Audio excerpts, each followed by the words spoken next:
On this day 312 of Everyday Bible with Ada Ukabia, now just Matthew chapter 25, now we'll go focus on.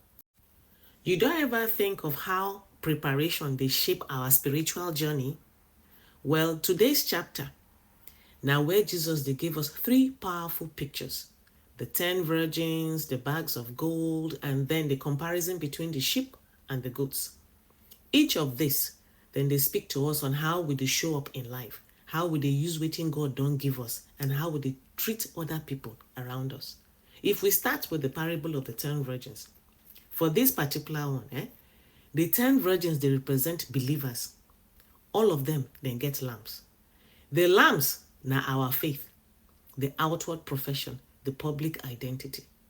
But while all the 10 virgins then get lambs, no be all of them carry oil. The oil, they represent something inward, our relationship with God, the presence of the Holy Spirit, the personal cultivation of our character, discipline, prayer, devotion, the things where nobody else they see except God. You see the bridegroom, him they represent Christ. And the wedding banquet, uncle, is the fullness of life with Christ, joy, eternal purpose, and salvation. Now, here's the key. You fit borrow a lamb, but you cannot borrow the oil. You fit attend church, you go look like Christian, you go to speak in tongue, you go to speak different languages, but your intimacy with God, a prepared heart, a growing spirit, that one you know fit transfer from person to person. It must be developed personally. The next lesson they come from the parable of the bags of gold.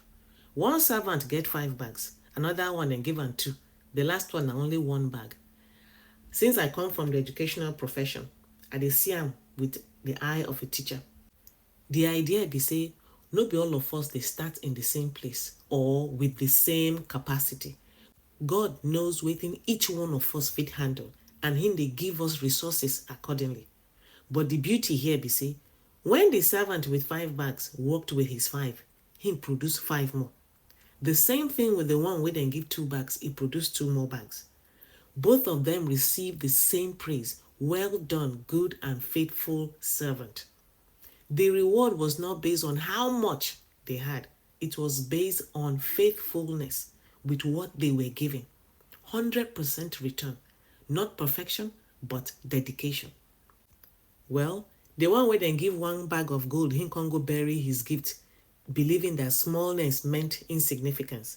Him they think say, this little way I get is not enough, cuckoo matter.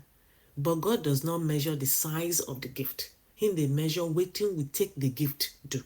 So the question I go ask everyone as they always ask, what gift are you ignoring, delaying, burying, or underestimating? Because remember, faithfulness opens the door to divine abundance.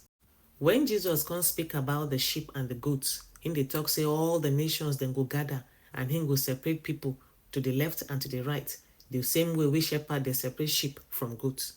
Why sheep and goats? Say sheep, they are willing to be led.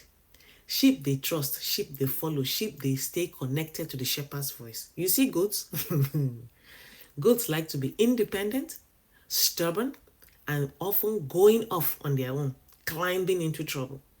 So the separation, they represent the position or the posture of our heart.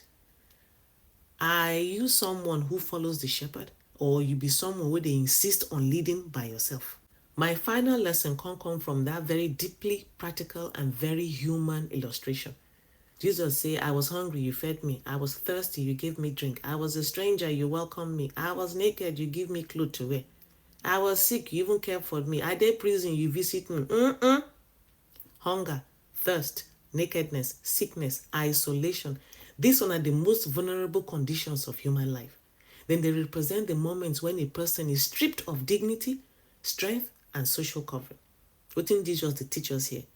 True spirituality not be all about showing how you they worship. It is shown in compassion. Sometimes our greatest ministry not be with the microphone, no, or when you get platform, you get stage, or during sermon.